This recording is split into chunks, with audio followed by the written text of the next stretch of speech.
E eu sei que o Senhor, Ele tem para fazer nesta noite. Ele tem algo para dispensar sobre as nossas vidas aqui, sobre a minha vida, sobre a sua. E nós já recebemos da parte do céu, mas o Senhor ainda tem mais um pouquinho para nós. Querido Espírito Santo, nós te agradecemos, Pai. Nós já sentimos a Tua presença neste lugar e mais uma vez eu digo, o Senhor é bem-vindo aqui neste lugar. Nós pedimos ao Senhor que a Tua presença inunde, Pai, esta igreja. E que o Senhor venha tocar em cada coração, em cada vida neste momento agora. Se há porventura, Pai, alguma barreira, alguma amargura ou algo que impeça, Pai, de receber aquilo que vai ser ministrado, eu repreendo agora no nome de Jesus. Eu repreendo agora no nome de Jesus toda preocupação. Eu repreendo agora toda acusação de Satanás, toda seta lançada sobre a sua vida agora. No nome de Jesus, eu declaro que você é livre. Eu declaro que você é livre de toda acusação. Jesus é suficiente para você e para mim. Querido Espírito Santo, fica conosco nesta noite, Pai. Venha trabalhar na nossa vida e venha fazer com que essa semente seja depositada em boa terra, para a honra e glória do Teu nome. Amém e amém.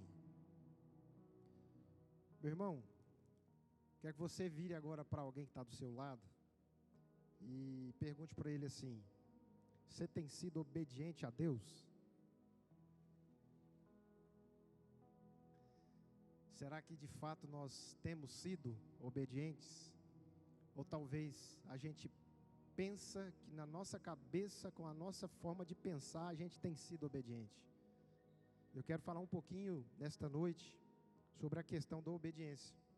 E eu quero te convidar a abrir comigo em Romanos, no capítulo de número 15, no verso de número 18.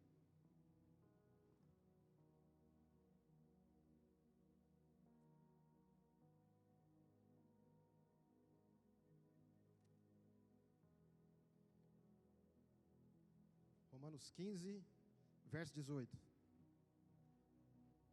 Todos encontraram aí? Vamos ler?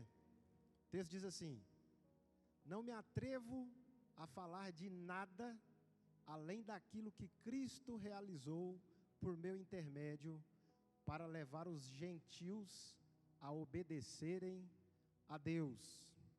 Fiz isso em palavra e ação, pelo poder de sinais e maravilhas, mediante o poder do Espírito Santo de Deus.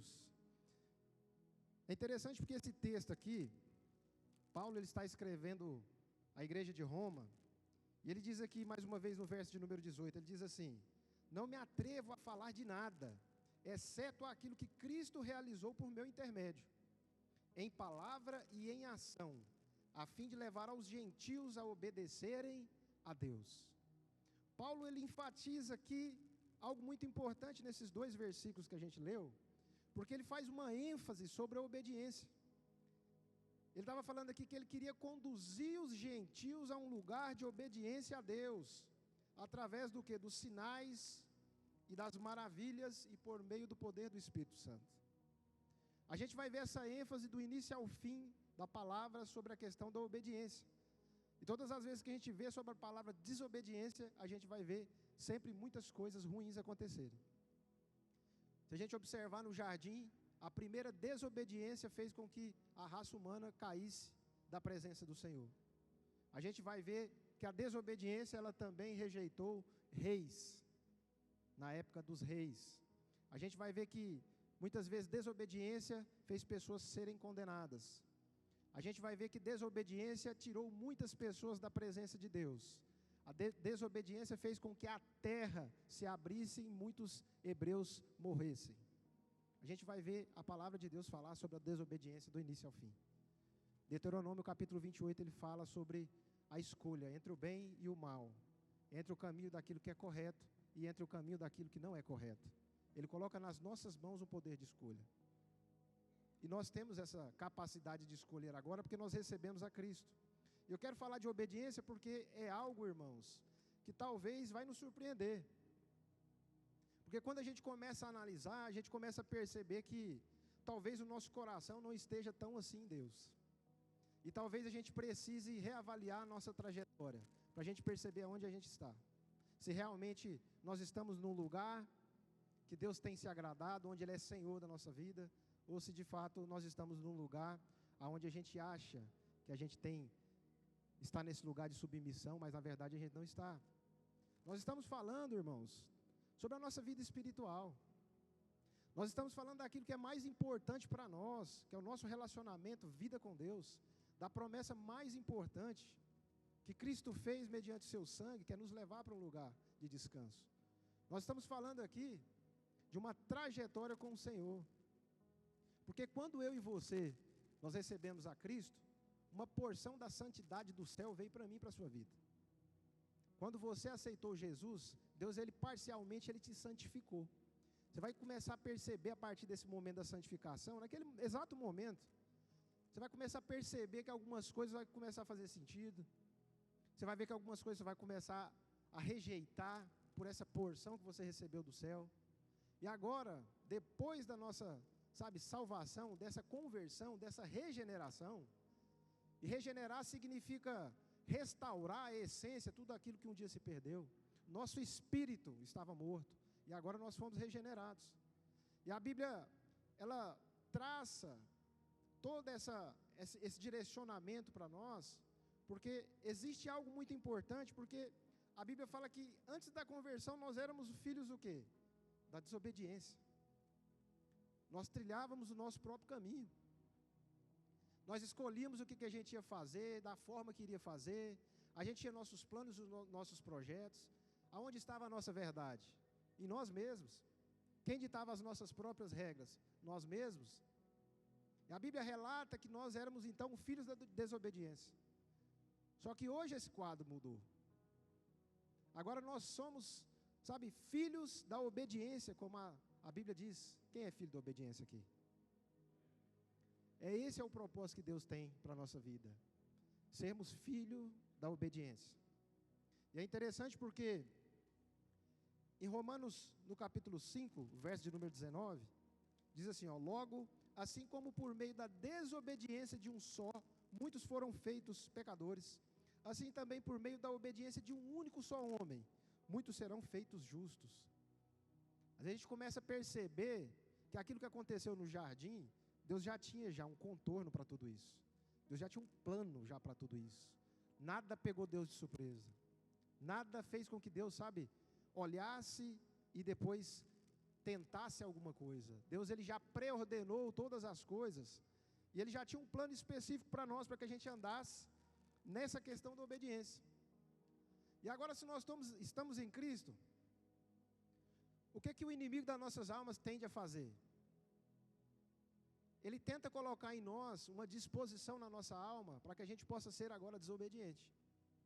E essa desobediência, muitas vezes ela é sorrateira. Você não consegue, muitas vezes, olhar para ela e perceber aonde ela está na sua vida e na minha vida. Ela vem entrando assim, muitas vezes, de uma forma sorrateira, e a gente vai percebendo que às vezes está tudo ok, mas na verdade não está. Porque essa questão da obediência, meu irmão, é uma expressão da própria fé. E se o diabo quer colocar isso em nós, quer tirar essa obediência, é porque ele quer minar a nossa fé. Existe um alvo. O diabo, ele trabalha com muitas estratégias, e uma delas é essa. É colocar em nós um sentimento, uma disposição no nosso coração para a gente ser desobediente. Para a gente muitas vezes flexibilizar algumas coisas que Deus decretou, que Deus direcionou, que Deus ordenou, que eram para ser feitas dessa e dessa forma. E aí o diabo, ele começa a trazer na nossa mente um entendimento diverso daquilo que Deus colocou. E é interessante a gente falar sobre essa questão da obediência, porque ela tem uma relação muito importante com a salvação. Se você estiver comigo aí, abra comigo na primeira epístola de Pedro, no verso de número 22.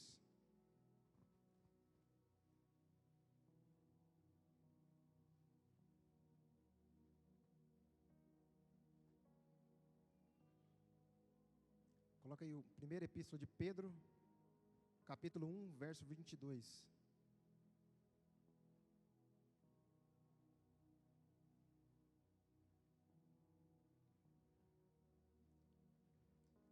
Vamos ler o que o texto diz? Agora ele vem dizendo assim, o apóstolo Pedro: agora que vocês purificaram as suas vidas pela obediência à verdade, visando ao amor fraternal e sincero. Amem sinceramente uns aos outros e de todo o coração. Eu quero trazer uma ênfase à parte A desse versículo 22, porque ele diz o seguinte: agora que vocês purificaram as suas vidas pela obediência à verdade. Então quer dizer que a obediência à verdade, a obediência à palavra, ela vai purificar o quê? Ela vai purificar a nossa vida. E depois dessa purificação, desse caminho de ser purificado pela obediência a Deus, quando a nossa disposição mental começar a ser transformada, como diz lá em Hebreus no capítulo 12, a gente vai ver que tudo isso é visando um bem comum, que seria o amor fraternal e sincero, para que a gente possa amar sinceramente uns aos outros de todo o coração. A gente tem que sonhar, meu irmão e minha irmã, com um momento onde a gente vai poder, sabe, ser purificado por essa obediência, onde a gente vai poder abrir o nosso coração para os irmãos e muitas vezes não ser julgado. Quão bom seria muitas vezes a gente compartilhar a nossa vida com alguém sem ser julgado. Quão bom seria você poder abrir a sua vida com uma pessoa sabendo que ela vai orar por você, ao invés de falar de você. Quão bom seria este lugar onde a gente tivesse, sabe, esse coração, entendendo qual é a prioridade do reino dos céus. E aqui o apóstolo Pedro, ele está falando que esse lugar é um lugar acessível, desde que eu e você, nós sejamos purificados pela obediência à verdade, obediência à palavra, obediência aos ensinamentos de Cristo, obediência também aos rudimentos dos apóstolos, aos fundamentos que os apóstolos jogaram em cima do alicerce, a pedra angular que é Cristo.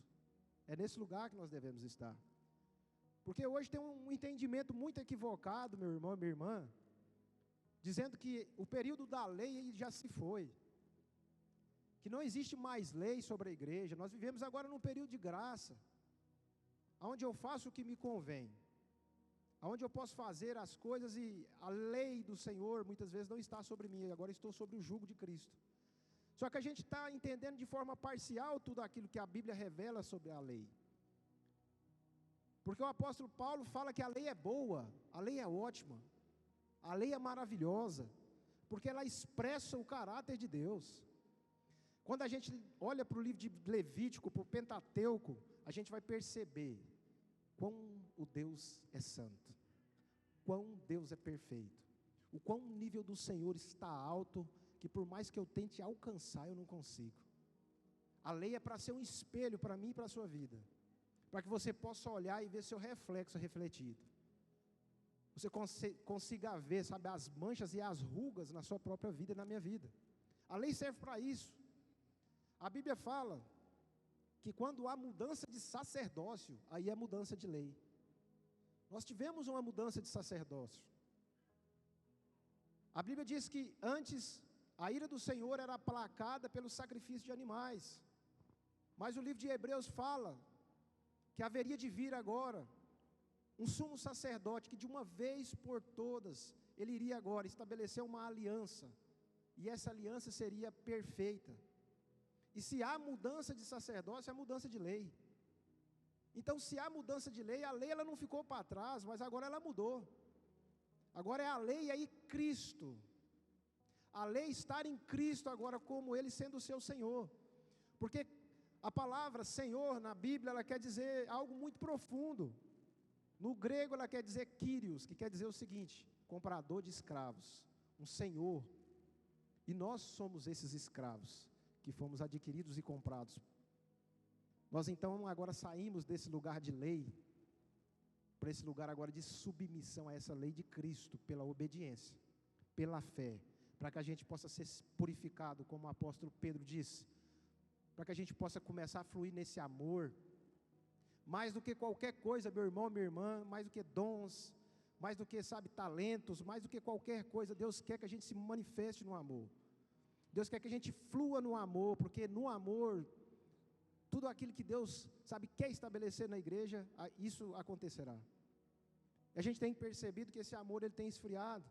Então eu quero te dizer mais uma vez, a lei, ela não foi extinta, a lei está em Cristo agora. e Ele é o seu e é o meu Senhor. E não é simplesmente a palavra Senhor, porque no nosso país, a palavra Senhor ela tem uma outra conotação. Quando você quer se direcionar a alguém mais velho, com respeito, você fala o Senhor, a Senhora.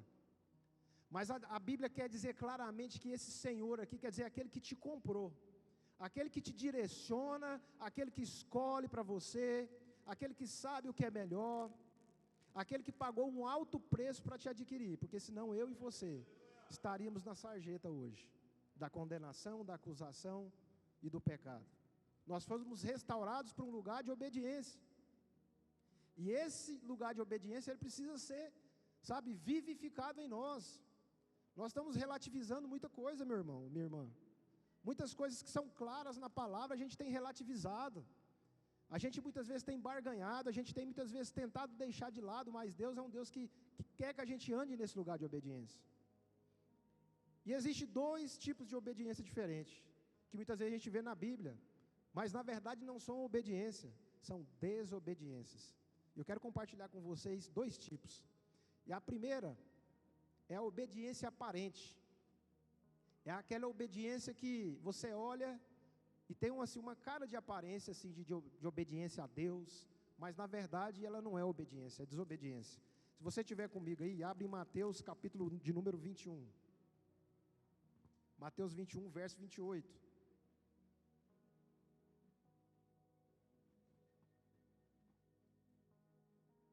Glória a Deus. Vamos ler o texto? O que o texto diz? O que acham? Jesus perguntando. Havia um homem que tinha 2 filhos. Chegando ao primeiro, disse: Filho, vá trabalhar hoje na minha vinha. E ele respondeu: Não quero. Mas depois pensou, mudou de ideia e foi.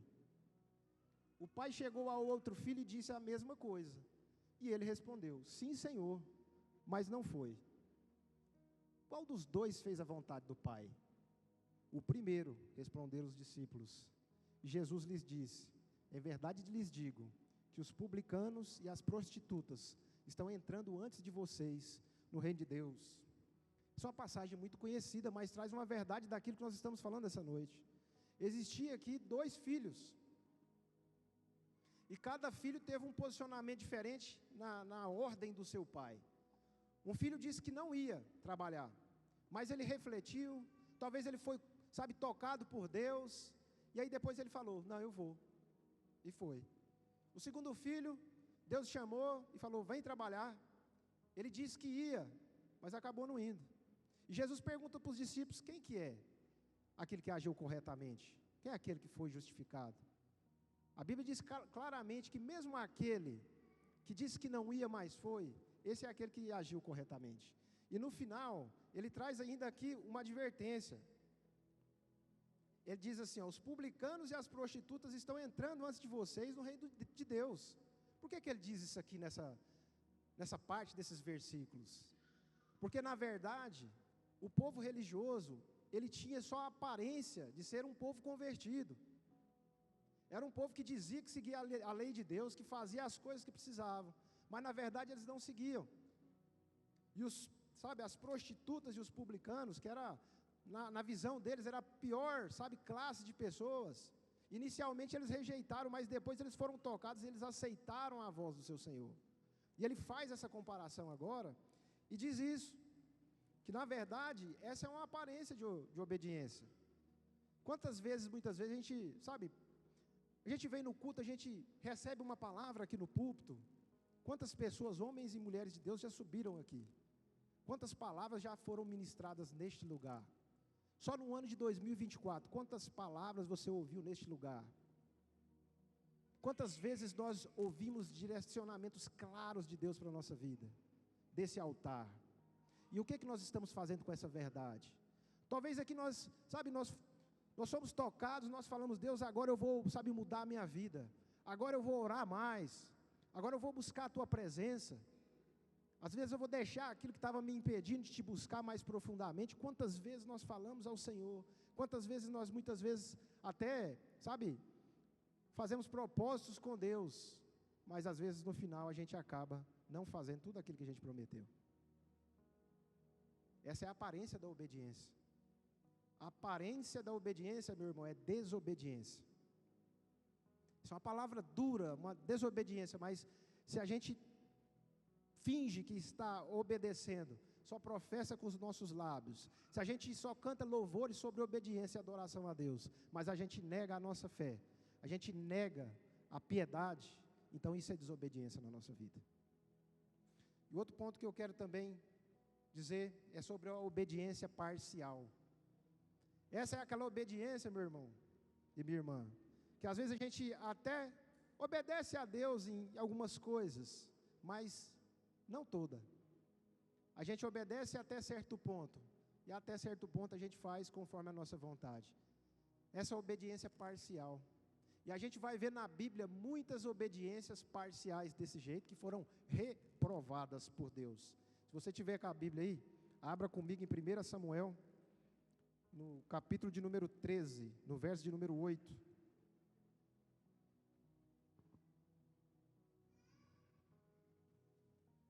Se você quiser acompanhar comigo aqui, vamos ler? Ele esperou 7 dias, o prazo estabelecido por Samuel, e este porém não chegou a Gilgal, e os soldados de Saul começaram a se dispersar. Então ele ordenou: tragam-me o holocausto e as ofertas de comunhão. Saul então ofereceu o holocausto. Quando terminou de oferecê-lo, Samuel chegou e Saul foi saudá-lo. E Samuel perguntou: o que você fez?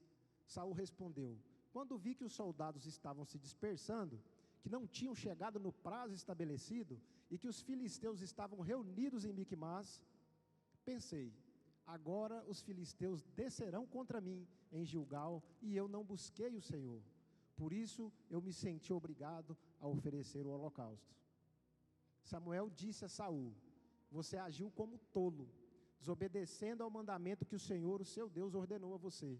E se tivesse obedecido, ele teria estabelecido para sempre o seu reinado sobre Israel. Agora, porém, o seu reinado não permanecerá. O Senhor procurou um homem segundo o coração dele e o designou líder do seu povo, pois você não obedeceu ao mandamento do Senhor. Esse é um texto muito claro para nós, porque Samuel ele tinha falado para Saul, para que Saul pudesse, esperar durante 7 dias, porque Samuel iria até Saul e ali ele iria ofertar na presença de Deus um holocausto. Quero recapitular que Saul, ele era rei, ele não podia fazer qualquer tipo de sacrifício na presença de Deus. Ele precisava de um sacerdote. Samuel era sacerdote. Ele iria fazer isso. Samuel falou para ele: me aguarda 7 dias. A gente vai fazer um holocausto a Deus e vai subir para a batalha. Deu 7 dias. A gente vê que o rei Saul não creu naquilo que Samuel disse. E ele, por suas próprias mãos, ele ofereceu um sacrifício a Deus. Talvez no coração dele tivesse uma boa intenção, mas a Bíblia fala que ele mesmo oferecendo esse sacrifício, irmãos, ele foi rejeitado. E quando ele começou a fazer esse sacrifício, Samuel chegou. No mesmo momento desse sacrifício, Samuel estava lá e trouxe um juízo de condenação para ele. Ele foi rejeitado como rei de Israel. Ele não soube aguardar totalmente a ordem do Senhor. Ele obedeceu essa ordem até certo ponto, e depois ele agiu com as suas próprias mãos. Essa é a obediência parcial, que muitas vezes a gente obedece a Deus, mas até certo ponto. E Deus ele quer que a gente tenha uma obediência completa, uma obediência total. Uma obediência, que flua do coração dele para as nossas vidas. E quando a gente começa a observar, a gente vai ver também que outra situação foi bem parecida. A gente vai ver que essas questões que aconteceram, irmãos, no Velho Testamento sobre a desobediência, ela aconteceu em todo o Novo Testamento. É claro e evidente. Talvez é algo que a gente não escute, mas a gente precisa entender. Não é mérito. Não é simplesmente achar que eu e você nós somos perfeitos. Não é isso. Mas é se colocar num lugar onde geralmente a gente não se coloca, mas a gente deveria se colocar nesse lugar, onde Jesus é nosso Senhor. Essa submissão a gente precisa, entender ela e colocar para a nossa vida sobre isso. Essa submissão ela é importante para nós. Porque Jesus ele não veio baixar o nível, irmão. A gente pensa assim, né? Que a lei era muito, sabe? Era uma lei que exigia demais, ninguém conseguia. Aí Jesus veio para baixar o nível agora da lei, para que a gente agora consiga servir a Deus. Isso é um pensamento totalmente equivocado. Jesus nunca veio para baixar o nível. A lei sempre será lei, e será o reflexo, sabe, daquele Deus, o nosso Deus, que é santo, perfeito. E a gente tem que perceber isso, porque Jesus ele veio nos capacitar. Ele não veio tirar esse lugar para que seja mais fácil agora para nós. Ele veio nos capacitar para que a gente consiga andar nesse lugar, onde a gente mantenha a fé, onde a gente seja alinhado, onde a gente seja transformado, onde a gente seja tocado, onde a gente, sabe, seja santificado, para que a gente possa caminhar. Nós temos que entender que esse lugar, Jesus ele colocou para que a gente possa, sabe, andar nele, sobre ele. E quando a gente olha para a palavra, a gente vai perceber algumas coisas. Jesus, certo momento, no capítulo 5 ali de Mateus, a Bíblia vai dizer que ele deu o maior sermão de toda a Bíblia, o Sermão do Monte. E depois de falar tudo aquilo, dele explicar, dele trazer as bem-aventuranças para toda aquela multidão, Jesus, ele faz uma parábola e uma aplicação.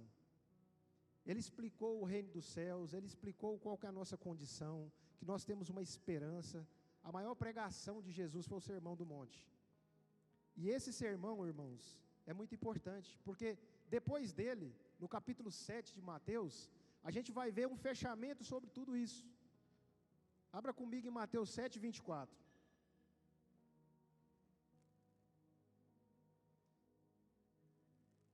O texto diz assim, ó: portanto, quem ouve estas minhas palavras e as pratica, é como um homem prudente que construiu a sua casa sobre a rocha.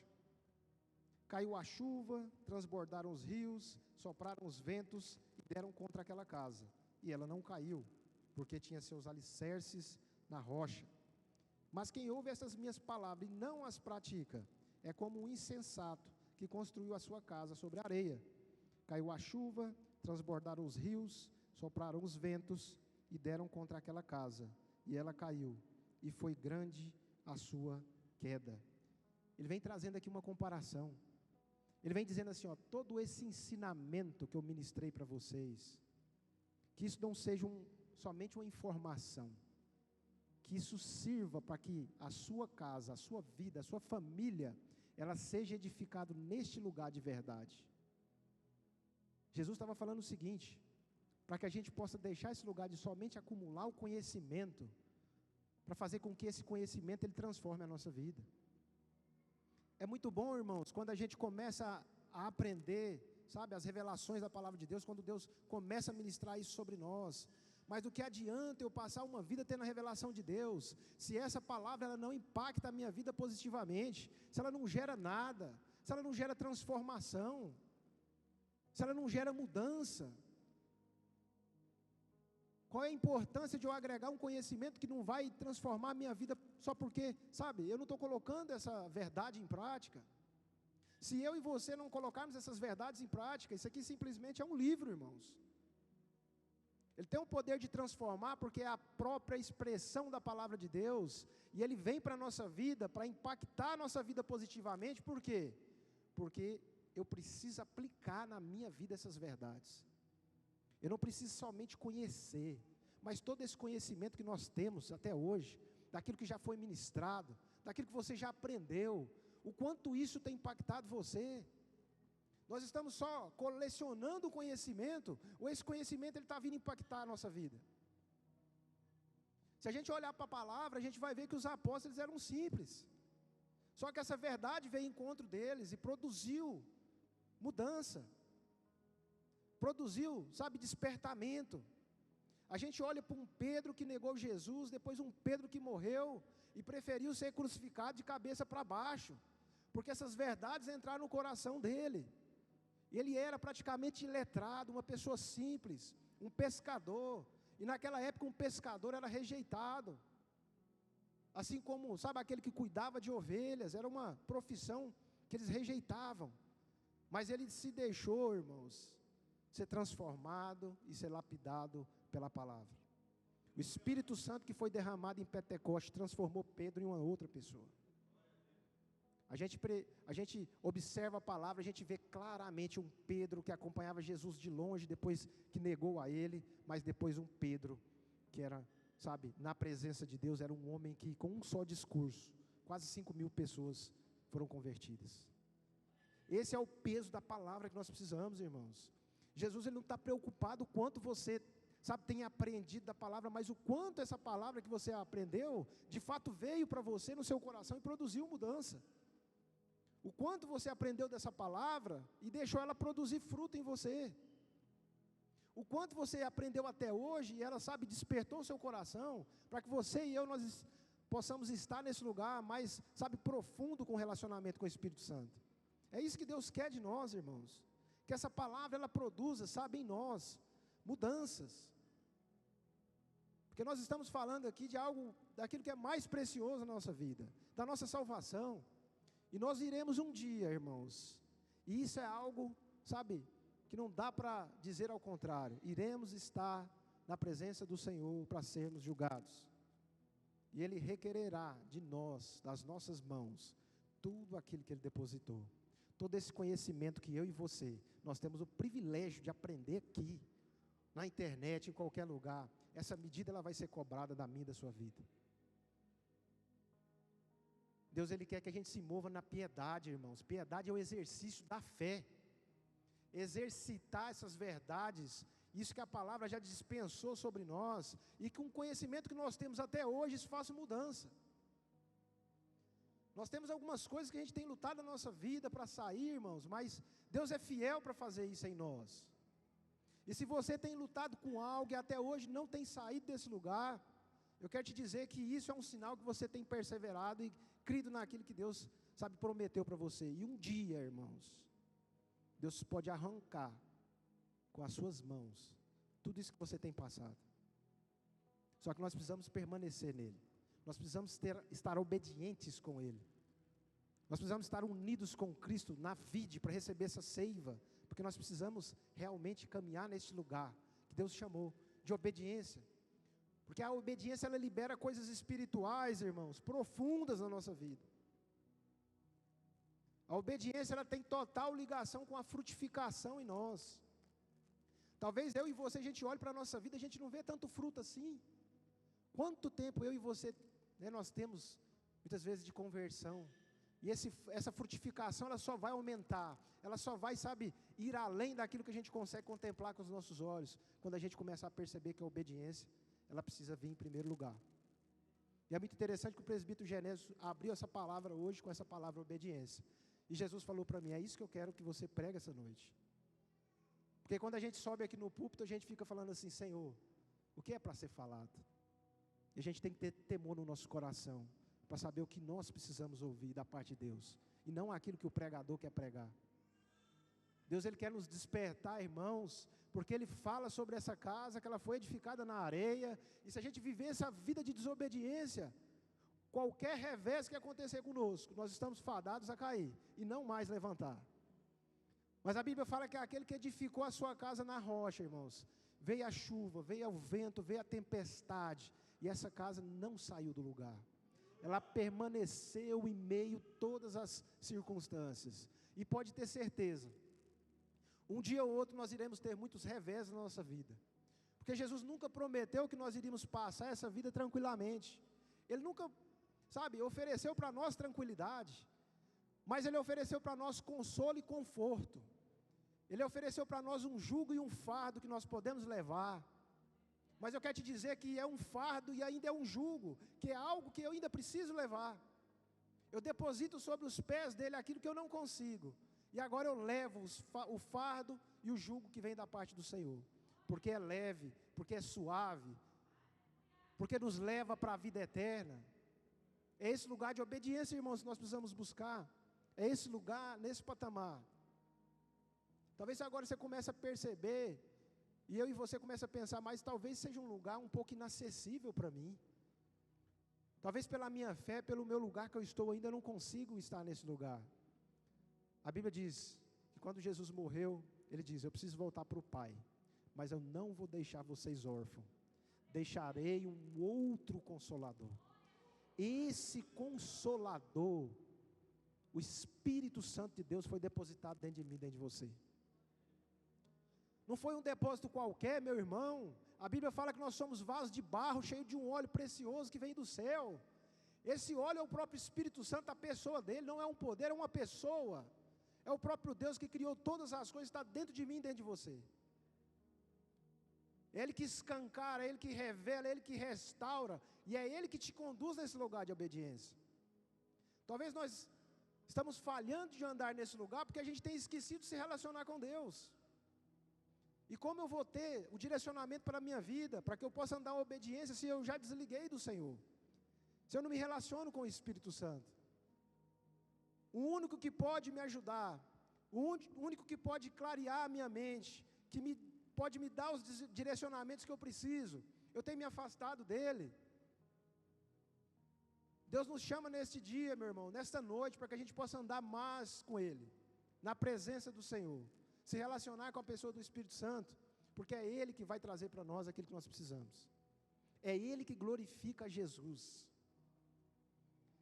E aquele que glorifica Jesus, glorifica o Pai que está nos céus. A Bíblia diz claramente para nós. E aí, irmãos, quando a gente começar a andar nesse lugar, quando a gente começar a restaurar a obediência, quando a gente começar a restaurar o altar, quando a gente começar a restaurar, sabe, a reverência ao Senhor, a gente vai começar a ver a expansão do amor. E essa expansão do amor, irmãos, ela faz coisas que muitas vezes a gente nem imagina. Coisas poderosas no meio de nós. Salvação, transformação, alegria, gozo, paz, alegria da salvação. Porque muitas vezes a gente acorda e a gente se esquece quem nós somos em Deus. Porque sozinhos em nós não somos nada. Mas em Deus, irmãos, nós somos mais que vencedores. Porque a Bíblia diz que nós somos mais do que vencedores. Não há morte, não é principado, sabe? Não é demônio. Nada pode tirar, sabe, esse amor que está em Cristo Jesus, nosso Senhor, o nosso Kyrios, nosso Salvador, aquele que adquiriu escravos que estavam perecendo. Eu e você fomos comprados com sangue precioso. Obedecer, meu irmão, também é amar. A Bíblia diz claramente e faz uma referência, faz uma ligação entre a obediência e o amor. Porque a gente canta louvores, a gente glorifica a Deus, diz que ama ao Senhor, mas a Bíblia diz claramente que aquele que ama a Deus é aquele que obedece os seus mandamentos. Aquele que de fato ama é o Senhor. Então qual que é a expressão que eu tenho que ter? Eu posso professar com a minha boca que eu amo a Deus, eu posso cantar louvores, eu posso externalizar a minha fé, mas Jesus falou que aquele que diz que ama Ele, obedece os seus mandamentos, obedece tudo aquilo que Ele direcionou para nós. João 14, 21 diz assim, ó: quem tem os meus mandamentos e lhes obedece, esse é o que me ama. Aquele que me ama será amado por meu Pai, e eu também o amarei e revelarei a Ele. Palavras do próprio Senhor Jesus. E agora, para a gente finalizar, quais são os 3 pontos aqui que muitas vezes me afasta desse lugar de obediência? O que muitas vezes tem te atrapalhado a servir a Deus? Quais são esses lugares que tem nos afastado desse lugar de obediência? Primeiro ponto, orgulho e autossuficiência. Quando a gente começa a fazer uma análise de nós mesmos, e eu quero que você faça essa análise agora. A gente acha que a gente é autossuficiente. A gente olha para a gente mesmo e a gente fala assim, não, mas eu não sou orgulhoso. Só que a gente muitas vezes não leva aos pés do Senhor as escolhas básicas do dia a dia da nossa vida. A gente acha que a gente consegue ser mais, eficiente do que Deus nas escolhas. É porque eu que estou vivendo, eu que estou passando, eu que vou escolher. Só que essa autossuficiência, irmãos, ela traz condenação para nós. Eva se sentiu de uma maneira um pouco autossuficiente no jardim. Ela olhou para aquilo e ela desejou ser senhora de si mesma. Deus falou, não coma. Mas ela desejou ser senhora de si mesma, ela provou. Esse ato de autossuficiência, irmãos, é que nos afasta muitas vezes desse lugar de obediência. Então eu quero te dizer nessa noite, o orgulho e a autossuficiência, achar que nós somos alguma coisa, que nós não dependemos das pessoas, que nós não dependemos da nossa família, que nós não dependemos da igreja, que nós não dependemos de oração. Quantos aqui têm contato com outros irmãos para orar por algum propósito aí que você está passando e que precisa de uma cobertura espiritual? Você tem compartilhado isso com alguém? Você tem abrido seu coração com o pastor, com a liderança, e colocado aos pés, sabe, do Senhor, e pedido, sabe, uma cobertura espiritual, um direcionamento? Nós precisamos ter esse posicionamento, irmão, para a gente ser curado, para a gente ser restaurado. Porque quando a gente se coloca nesse lugar, Deus vê que a gente realmente está num lugar que a gente precisa estar.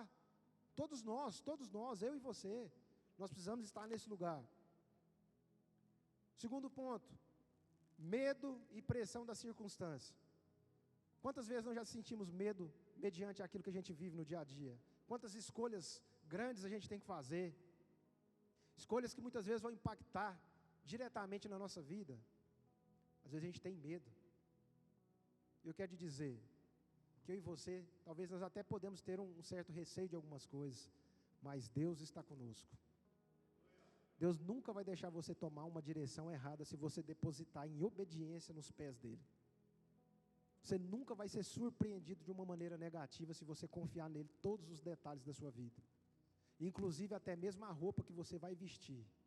Detalhes que você acha bobo, que Deus não se interessa. Às vezes um perfume que você quer ganhar.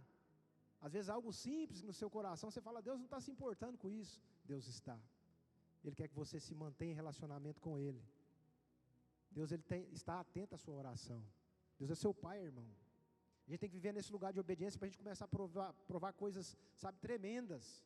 A gente olha para a Bíblia, olha para a nossa vida, às vezes a gente impacta negativamente, porque a gente vê que a Bíblia ela é repleta de coisas que Deus fez. A gente olha para a nossa vida e a gente fala, mas parece que não está acontecendo. Será que o problema está em mim? Mas talvez esteja na forma com que a gente, sabe, está se relacionando com Deus, da forma que a gente está sendo obediente a Ele. Paulo ele diz algo muito importante.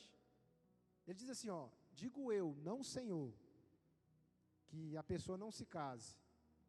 Só que aí a gente não pode entender de forma errada o que ele quis dizer. Ele quis dizer o seguinte, que nada, nem aquilo que é mais precioso na nossa vida, que é a família, que é a esposa, que é filhos, que nada nos afaste da presença de Deus. Ele fala, não digo Senhor, digo eu, para que essa pessoa dedique a Deus, porque nós fomos, sabe, redimidos de um lugar de condenação, para servirmos agora um Senhor. E muitas vezes a gente tem colocado um monte de coisa, a gente usa muleta na família, usa muleta na circunstância, no trabalho, para que a gente, sabe, consiga colocar algumas coisas assim, sabe, sustentar algumas disposições de coração. A gente, sabe, não, eu já fui no culto esse mês, todas as quartas-feiras. Aí nesse mês agora de fevereiro eu vou ficar um dia sem vir. Às vezes a pessoa pode vir, às vezes o irmão pode vir. A gente fica contando alguns tipos de história para nós mesmos. Ah não, eu vou fazer uma outra coisa, invento uma outra situação. E a gente tem, sabe, contado algumas histórias para nós mesmos, meus irmãos. E Deus nos deu a graça de estar num lugar onde a palavra é pregada, onde, sabe, o Senhor é glorificado. Então que a gente possa viver nesse lugar de obediência. Quando a igreja entender, irmãos, que, sabe, essa união, esse amor que precisa estar envolto em nós, começar a exalar, e as pessoas lá de fora vão começar a perceber esse zelo, essa vontade, esse desejo, sabe, chegar num dia de culto, chegar num momento de oração, no momento de ler a palavra, no momento de conversar com alguém das coisas de Deus, sabe, seu coração vibrar, seu coração se alegrar, você ser um instrumento de Deus quando alguém está precisando de uma palavra de conforto, seu coração se alegrar porque você está sendo um instrumento ali, para que o seu Deus, o meu Deus seja glorificado. É esse lugar de obediência, irmãos, e de caminhar nesse lugar que Deus nos chama. Quem está entendendo essa palavra aqui? Glória a Deus. Tiago, no capítulo de número 1, verso 22, ele diz assim, ó, sejam praticantes da palavra e não ouvintes, enganando-se a si mesmos. E a gente volta naquilo que a gente falou. Porque se a gente só ouve a palavra e ela não produz em nós algo, a gente está o quê? Enganando a nós mesmos. O tempo está passando, as coisas estão passando, a frutificação não acontece, você está envelhecendo, e eu também, e a gente não percebe, as coisas estão ficando para trás, porque a gente não encara de fato o reino de Deus como ele deve ser encarado. Obediência ao Senhor é a palavra dessa noite. Obediência ao Deus Altíssimo. E nós vamos ter, irmãos, capacidade, através da graça capacitadora do Espírito Santo. A gente não vai conseguir fazer nada sozinho, a gente não consegue com as forças dos nossos braços, a gente não tem muitas vezes o entendimento e a sabedoria que a gente precisa para fazer as coisas, mas nós temos o Espírito Santo de Deus que mora dentro de nós. E Ele anseia, a Bíblia diz, que a gente se relacione com Ele. Porque relacionar, irmãos, sabe, ansiar e desejar é estar ligado com Ele, e que Ele seja, irmãos, de fato, o bem mais precioso que a gente tem. O Senhor dos exércitos, o Criador de todas as coisas. Quer que você agora feche seus olhos.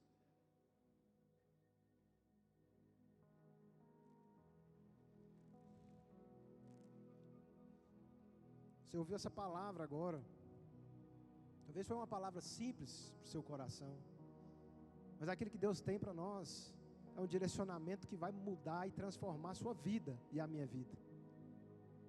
Porque Deus, Ele quer, irmãos, fazer uma obra através de nós, através de você, através dessa igreja. Nós precisamos nos submeter a esse lugar de obediência. Quero que você puxe aí agora na sua mente, quero que você traga agora a memória, tudo aquilo que talvez tem sido falho, tudo aquilo que você, ao longo desses meses, talvez anos, Deus tem ministrado no seu coração, para que você possa deixar, para que você possa, sabe, incrementar, condutas que você às vezes precisa abandonar, intenções diferentes no seu coração que você precisa, sabe, ser direcionado.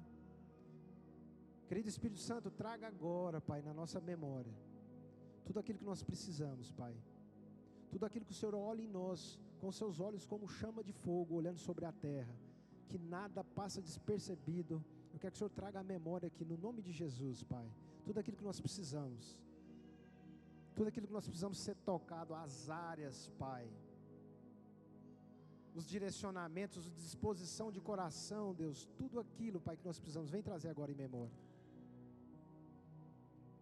Agora com isso que Deus está trazendo no seu coração aí, seja uma prática, seja uma necessidade de oração, seja uma necessidade de perdão, seja uma vida mais obediente a Deus, seja, sabe, uma vida obediente às verdades do Senhor. Nesse momento eu quero orar pela sua vida, porque Deus, Ele quer restaurar esse lugar de intimidade, de obediência. Querido Deus, graças eu te dou, Pai, porque o Senhor tem sido Deus tão bom conosco, tanta misericórdia sobre nós, tanto amor derramado, Pai, tanto perdão derramado, e nós muitas vezes nós temos negligenciado as coisas mais, sabe, simples do Teu Evangelho. Nós temos negligenciado muitas vezes a obediência, o amor e o zelo para com as Tuas coisas. Neste momento, nesta noite, Pai, que essa semente que foi plantada agora, eu peço ao Senhor que o Senhor venha trazer a água do céu, Pai, a água do Espírito sobre essa semente agora. Eu declaro, Pai, que essa semente ela vai brotar no nosso coração. Eu declaro, Pai, nesta noite que a nossa alma ela vai começar a ser transformada e tocada. Eu declaro que as verdades espirituais da Tua palavra elas vão fazer parte da nossa vida. Eu declaro que o Senhor é aquele Deus de primazia na nossa vida e que agora nós, Papai, nós vamos começar a entender que o Senhor é um Deus que quer que a gente entregue tudo e não a metade, e não um pouco. O Senhor é um Deus que quer que a gente, sabe, deposite aos Seus pés toda a nossa vida, a nossa essência, a nossa vontade e o nosso fôlego. Nós pedimos ao Senhor que essa semente produza esse fruto, Pai. Que o Senhor possa quebrar, Deus, tudo aquilo que nos impede de viver coisas sobrenaturais na Tua presença. Na autoridade, no nome de Jesus agora, se há qualquer tipo de embaraço na vida dos Teus filhos, Pai, eu repreendo agora no nome de Jesus, que todo esse embaraço, toda essa seta, toda essa distração maligna agora caia por terra. Pai, vivifica na nossa mente, Senhor Deus, as prioridades. Vivifica na nossa mente a necessidade de estar no Senhor, Pai. Vivifica na nossa mente, sabe, a necessidade de fugir desse lugar de ócio, desse lugar, sabe, de muitas vezes estar com os braços cruzados, em meio ao mundo que nós estamos vivendo, porque o Senhor, Pai, não tardará em voltar. Nós pedimos ao Senhor, querido Espírito Santo, venha alegrar nosso coração, e principalmente, Pai, venha trazer para nós o entendimento, sabe, como chama de fogo no nosso coração, que um dia o Senhor voltará para levar o Teu povo. Que essa verdade não saia do nosso coração, Pai, porque é a verdade mais sublime, Pai, que um dia iremos morar com o Senhor nos céus, porque é a promessa de um Deus que nunca mente e nunca mentirá. Assim como Jesus foi levado, assim como Jesus foi restaurado, assim como Jesus subiu aos céus, nós iremos um dia, como co-herdeiros de Cristo, morar nas mansões celestiais, num lugar onde não há sofrimento, no lugar onde não haverá dor, no lugar onde eternamente estaremos com o Senhor, vivendo num lugar onde muitas vezes nós não conseguimos viver na terra. Bonanças, alegria, bênção, o céu nos aguarda, porque lá é a nossa terra. Nós te agradecemos, Pai, no nome de Jesus. Amém e amém. Se você foi edificado com essa palavra, meu irmão, dá glórias a Deus nesse momento.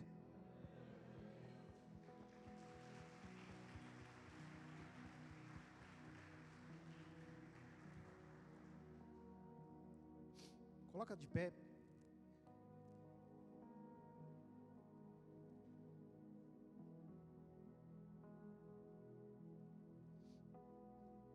Estenda suas mãos para o alto assim. Deseje no seu coração receber essa bênção agora, que ela venha para você, no nome de Jesus. Que a graça, o amor de Deus e as consolações do Espírito Santo sejam com cada um de vocês. Todos dizem amém. Está encerrado, meu irmão, minha irmã. Tenha uma ótima semana, em nome de Jesus.